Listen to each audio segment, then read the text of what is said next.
कर्मण्येवाधिकारस्ते माँ फलेषु कदाचन माँ कर्म फल हेतुर्भूर्मा ते संगोस्त्व कर्मणि।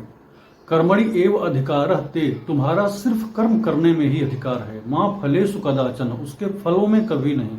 माँ कर्म फल हेतु भूः, कर्म के फलों का हेतु मत हो। माँ भूः ते संगो अस्तु अकर्मणि, कर्म न करने में भी तेरी आसक्ति न हो। भगवान श्री कृष्ण कहते हैं कि कर्म करने में ही तेरा अधिकार है, उसके फलों में कभी नहीं। इसलिए तू कर्मों के फल का हेतु मत हो और तेरी कर्म न करने में भी आसक्ति न हो। श्रीमद् भगवद गीता के नाम पर दुनिया भर में सबसे अधिक यही श्लोक उद्धृत किया जाता है। भले ही कोई पूरे श्लोक को उद्धृत न कर पाए या इसका पूरा अर्थ न बता पाए, लेकिन इतना तो सुना ही देगा, कर्मण्येवाधिकारस्ते, कर्म करो, फल की चिंता मत करो। भगवान श्री कृष्ण कहते हैं कर्मण्येवाधिकारस्ते, यानी सिर्फ कर्म में ही तुम्हारा अधिकार है। यहाँ कर्मणि एक वचन में है।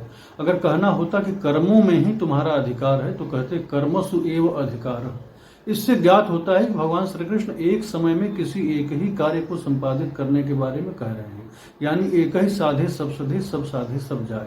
एक कर्म के अनेक फल हो सकते हैं। जैसे कोई छात्र अच्छी शिक्षा ग्रहण करता है तो वह एक सभ्य नागरिक बनता है, समाज में सम्मान पाता है, अच्छी नौकरी मिलती है, अच्छा घर पाता है, अच्छे परिवार में उसका विवाह होता है। लेकिन अगर कोई छात्र पहले से ही इन सारे फलों के बारे में सोचकर पढ़ाई कर रहा हो तो अपेक्षित परीक्षा फल नहीं आने पर वह अत्यंत दुखी हो जाएगा। कुछ छात्र इसी अवसाद में आत्महत्या तक कर लेते हैं। भगवान श्री कृष्ण इसी फल की इच्छा का निषेध करते हैं। श्लोक के दूसरे चरण में वे 3 वाक्य कहते हैं, माँ फलेषु कदाचन, माँ कर्म फल हेतु भूः, माँ ते संगः अस्तु अकर्मणि। यहाँ माँ का अर्थ माँ नहीं मत है।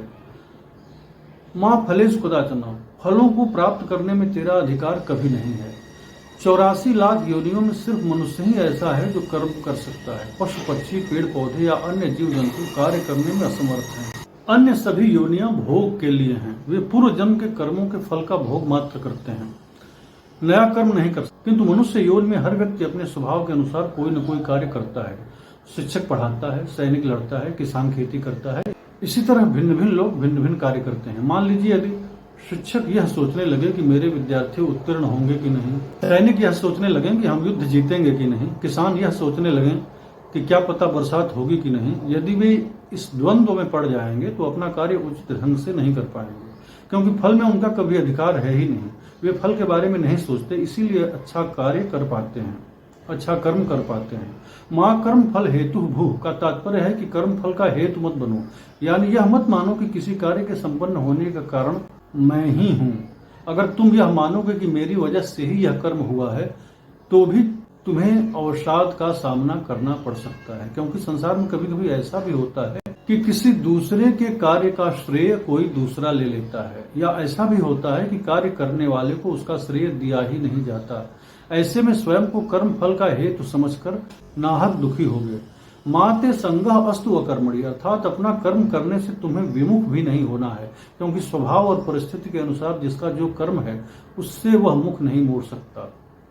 जीवन को सुचारू रूप से चलाने के लिए कर्म करना आवश्यक है। भगवान अर्जुन को यह समझा रहे हैं कि तुम जो यह सोच रहे हो कि युद्ध करने पर ऐसा ऐसा ऐसा हो जाएगा, यह ठीक नहीं है। तुम्हारा कर्म सिर्फ युद्ध करना है, उसके फल के बारे में सोचना नहीं है। तुम यह भी मत सोचो कि तुम इसके हेतु और युद्ध करोगे ही नहीं, ऐसा भी नहीं हो सकता, क्योंकि क्षत्रिय होने के नाते अन्याय के प्रति लड़ना तुम्हारा कर्म और धर्म दोनों है। उम्मीद है कि भगवान श्री कृष्ण का यह संदेश आप तक सही रूप में पहुंच गया होगा। भगवान श्री कृष्ण यह कहते हैं कि तुम कर्म करो, फलों में तुम्हारा अधिकार नहीं है। बिना किसी आसक्ति और मोह के हम कर्म करते रहें। भगवान श्री कृष्ण यही कहना चाहते हैं।